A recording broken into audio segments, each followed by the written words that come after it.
Yeah, of course, in the first chapter, I talk a lot about how difficult it was with my dad growing up, and he has been for a good chunk of his life what I might call a militant anti-Christian. He just thought Christians were the worst. Part of it was growing up in Philadelphia as a Jew.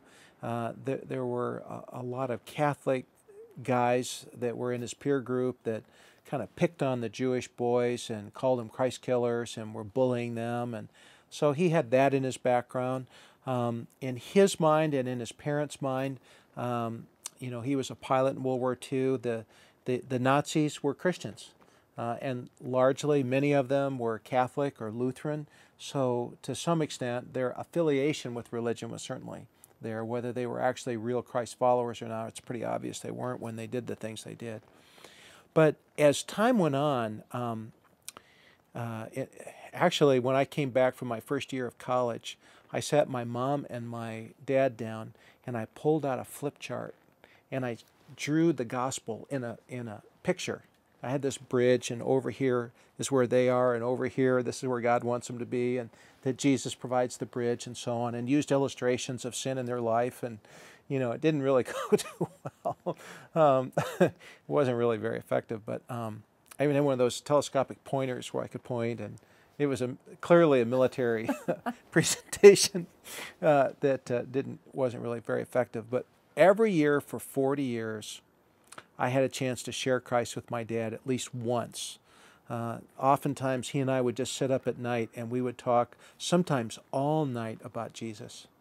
And we always ended up in the same place. He would always say, well, I can't prove you wrong, but Jesus doesn't move me. And his last words to me, some of his last words to me, when I told him I didn't want him to go to a dark eternity without the Lord. And I was there with my son, and he looked at the two of us and just said, I know you really want me to do this, Doug, but Jesus just doesn't move me. And so I don't know. I don't know what happened in the last 30 minutes. God could do anything. It could be, a miracle, and I trust him for it. But, the good news was we did become closer. And his anger subsided, and he was not, he was, in fact, he was even able to give me a hug and tell me he was proud of me.